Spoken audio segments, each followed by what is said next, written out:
Hello, ഇന്ന് craft video അല്ല, വീട്ടിലെ പോരാളിക്ക് വളരെ യൂസ്ഫുൾ ആയിട്ടുള്ള ഒരു ഐറ്റം ആണ് ഈ ഒരു ഐറ്റം.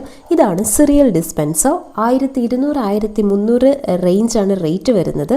വളരെ യൂസ്ഫുൾ ആയിട്ടുള്ള ഒരു ഐറ്റം ആണ്. ഇതിലിങ്ങനെ 6 കമ്പാർട്ട്മെൻറ്റ്സ് ഉണ്ട്. ഓരോ കമ്പാർട്ട്മെൻറ്റിലും ഓരോ കിലോ വെച്ചിട്ട് നമുക്ക് സ്റ്റോർ ചെയ്യാൻ പറ്റും. ഇതിൻ്റെ മെക്കാനിസം വളരെ ഇൻട്രസ്റ്റിംഗ് ആണ്. ഓരോ കമ്പാർട്ട്മെൻറ്റിലും ഇങ്ങനെ ഓരോ ഐറ്റംസ് ഫില്ല് ചെയ്യുക. ഇത് ഫില്ല് ചെയ്ത് വെച്ച് കഴിയുമ്പോൾ ഭയങ്കര ഒരു എസ്തെറ്റിക് ഫീലാണ് കേട്ടോ. നിങ്ങളുടെ കിച്ചൻ്റെ ലുക്ക് തന്നെ മാറും. ഇത് ഓരോന്നായിട്ട് ഫില്ല് ചെയ്ത് വെക്കുവാണെങ്കിൽ നമുക്ക് ഒരുപാട് സ്പേസും വേണം, ഒരുപാട് സ്റ്റോറേജ് ബോക്സും വേണം. ബട്ട് ഈ ഒരു ഐറ്റം ഉണ്ടെങ്കിൽ ആ പ്രശ്നമെല്ലാം സോൾവ് ആവും. നല്ല കോമ്പാക്റ്റ് ആയിട്ടുള്ള ഒരു ഐറ്റം ആണ്. ഇതിൻ്റെ മുകളിൽ ഒരു ചെറിയ പോർഷൻ ഉണ്ട്, അതിൽ നമുക്ക് ഗ്രാമ്പൂ ഒക്കെ സ്റ്റോർ ചെയ്യാം. അപ്പോൾ സീരിയൽസിൽ ഫംഗൽ അറ്റാക്ക് ഒക്കെ ഉണ്ടാകുന്നത് മാറിക്കിട്ടും. അപ്പോൾ ഫില്ലിംഗ് കഴിഞ്ഞു. ഇനി നിങ്ങൾക്ക് വേണ്ട ഐറ്റം ഒന്ന് റൊട്ടേറ്റ് ചെയ്യുക. ഈ ഡിസ്പെൻസർ ഡിഷിൻ്റെ അടുത്തേക്ക് കൊണ്ടുവരിക, പ്രസ് ചെയ്യുക, സാധനം ആ ഡിഷിൽ വീഴും. അപ്പോൾ ഇത്രയേ ഉള്ളൂ. വീഡിയോ ഇഷ്ടമായ പോരാളിക്ക് ഷെയർ ചെയ്തോ. ചാനൽ ഒന്ന് സബ്സ്ക്രൈബ് കൂടി ചെയ്യാം.